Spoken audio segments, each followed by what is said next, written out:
Welcome back to Joe Stunner Boxing. In case you're not aware, let me make you aware that there's a very, very good contest on at the weekend in the lower weight classes. It's for the WBC super flyweight title, and it's between the champion Juan Francisco Estrada, one of the old masters, and the young gun who's been shooting the place up in recent years, and that's Jesse Bam Rodriguez, all 24 years now. Jesse, you're knocking on a bit, mate. But yeah, fantastic. One of those changing of the guard, cross-generational contests that's always very, very interesting to see.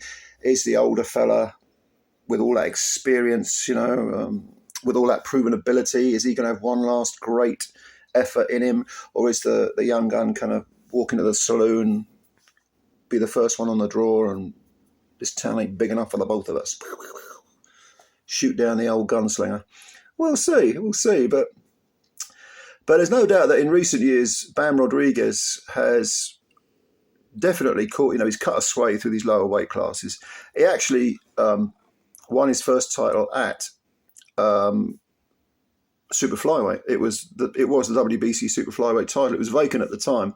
This is back in 2022, and he fought another excellent older fighter now, called Carlos Cuadras, who some of you may know is one of the best fighters in those sort of flyweights, light fly, flyweight, super fly divisions. One of the best.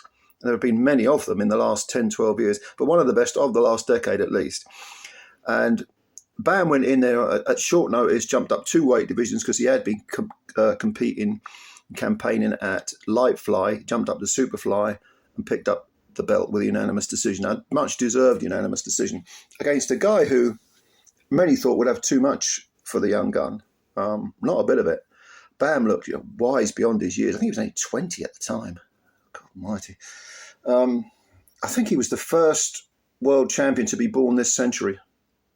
God, I feel old. But anyway, you think I feel old? Cuadras been there with him for 12 rounds. He must have felt old. And then the same year, 2022, Bam then followed it up. Because a lot of people were saying, and myself included, were saying, Cuadras, is it a case of him getting old and the young guy being there in the right place at the right time? Don't want to take anything away from Bam. But then when he went in there with Swiss Sorungvasai, that was the same year. In fact, it was only, I think, about 4 months later. And Sorungvasai, never before, had he been stopped before? He might have been, actually, come to think of it, early on in his career. But he was a 56-fight veteran, 50 wins, I think five defeats at the time on a draw. And he just got the crap smashed out of him. And he has looked absolutely like he's made of concrete previously, Sorungvasai. But he just got beaten up, outboxed and beaten up by this young kid. It was amazing. And stopped in 8 rounds. And now that, I've got to be honest, look, I can't rewrite history. I have to be honest. I did think, okay, Bam has beaten Cuadras on points. Maybe Cuadras was past his best. He probably was. But it's still a great result for Bam, don't get me wrong. Sorungvasai looked old in that fight. But how much of that was because Bam made him look old? His punch resistance didn't look as what it had previously been.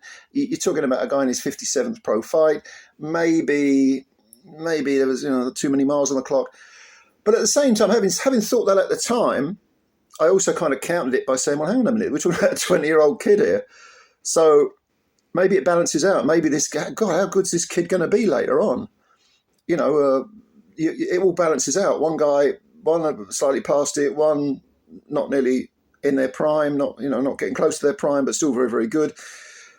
Look, the bottom line is that in 2022, Bam Rodriguez had victories won by stoppage over 2 of the best, from those lower weight classes of the last several decades, because they're both up there. In my lifetime, I mean, I think this has been in the last 10, 12 years, 15 years even, for those weight divisions, the best in terms of longevity, in terms of competition in my lifetime. And Bam Rodriguez at 2021 picked up 2 wins inside 6 months against 2 very, very good fighters. He then went on and he had a couple of fights where he didn't look quite as good.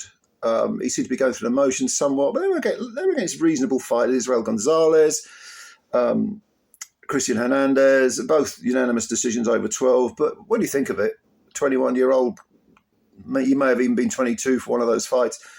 The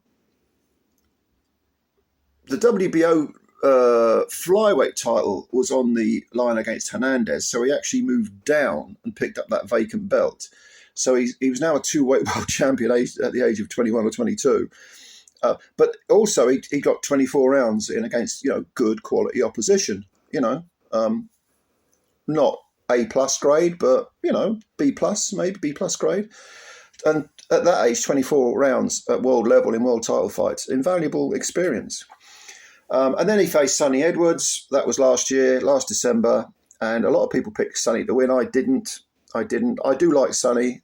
He kind of won me over eventually, but I don't like all that high octane, high energy, pointless movement, too much feinting.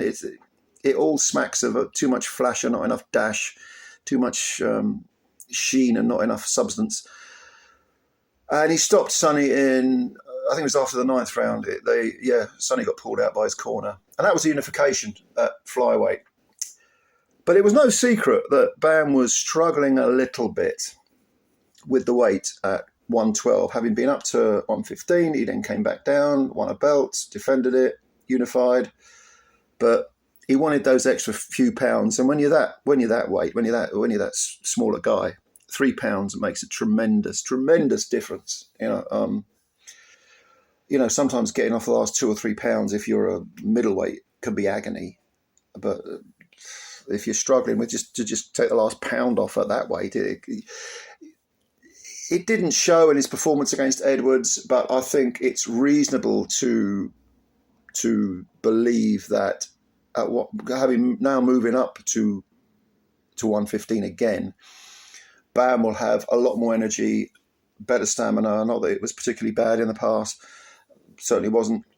He'll just have a bit more of everything because he is 24 now, and your body fills out and so on and so forth. It becomes more difficult to take weight off. So I think that extra 3 pounds is going to be a big plus for Jesse Rodriguez, for Bam Rodriguez. But let's talk about Juan Francisco Estrada, because at the moment he's 44 wins with 28 KOs, 3 defeats, and all 3 of those defeats are on points. One of the best lower weight fighters of the last, 20, 30 years. Put whatever label you want on him. He's just damn good, and he has been really, really good.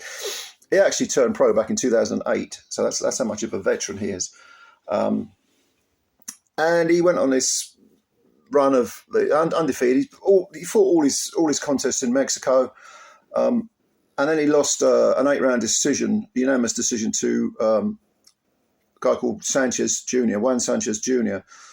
But he avenged it the same year. And in fact, he avenged it with, I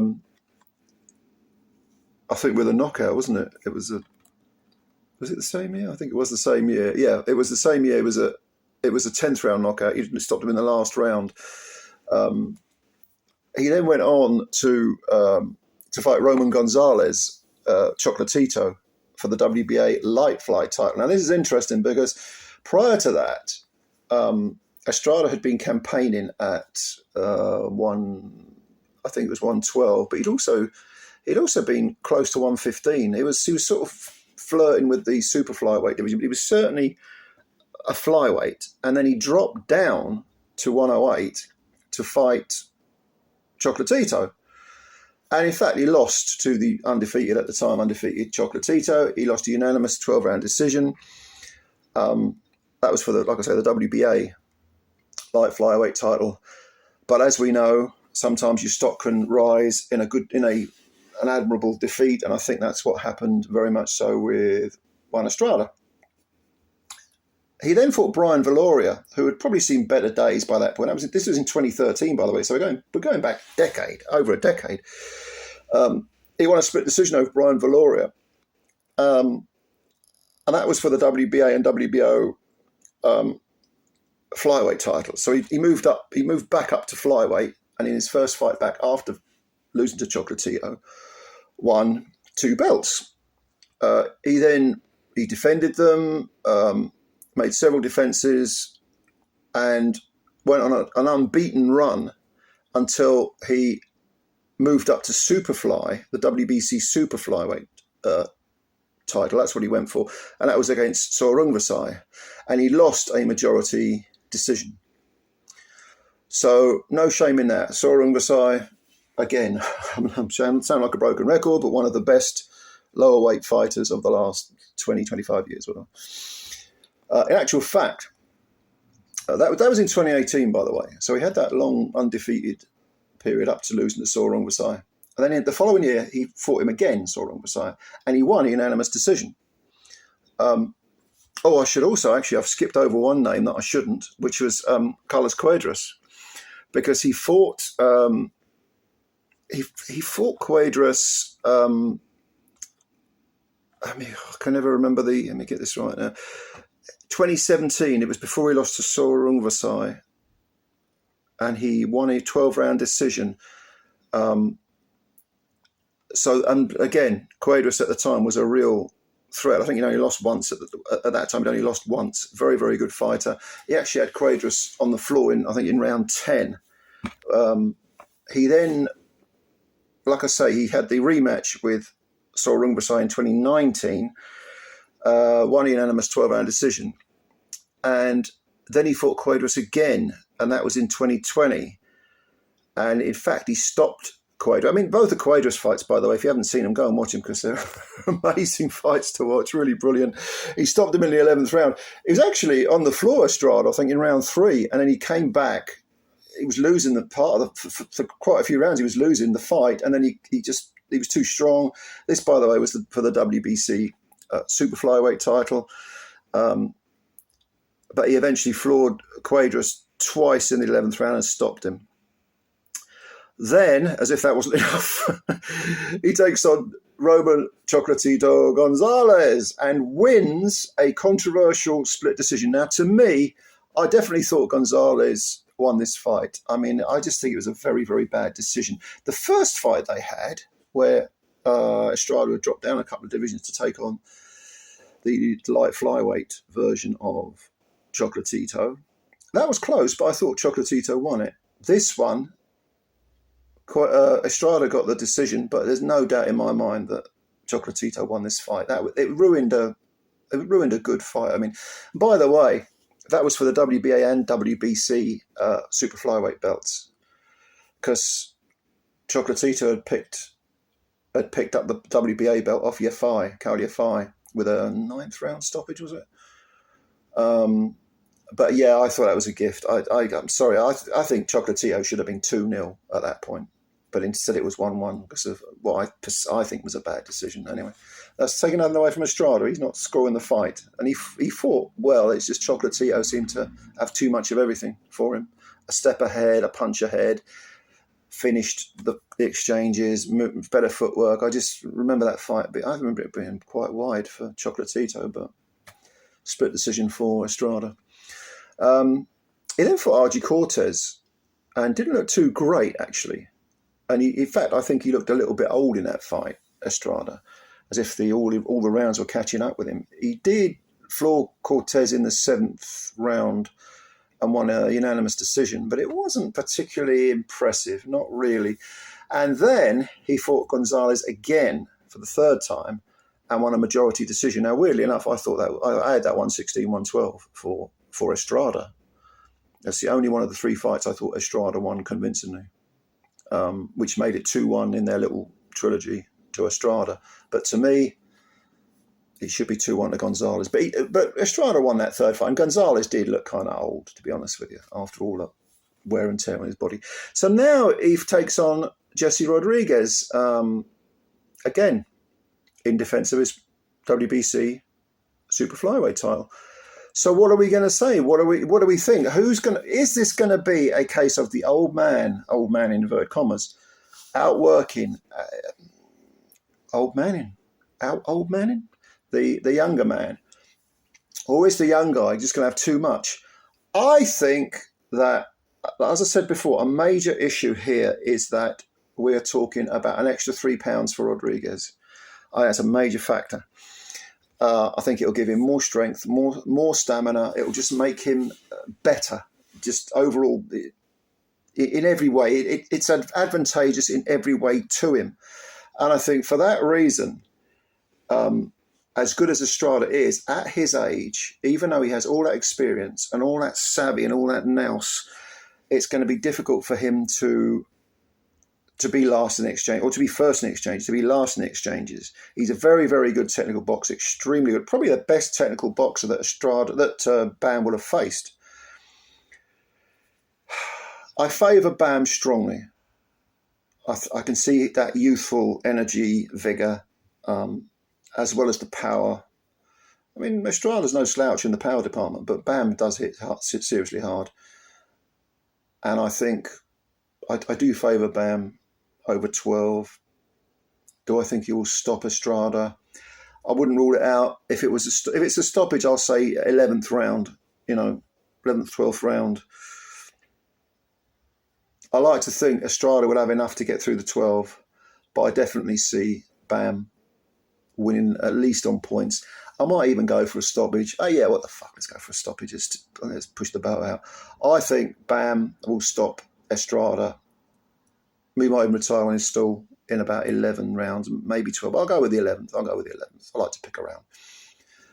But don't get me wrong, Estrada, he's got something left. He's not shot. He did look like he was past his best in that third fight with Gonzalez to me. But more importantly, the RG Cortez fight, he didn't look great in that.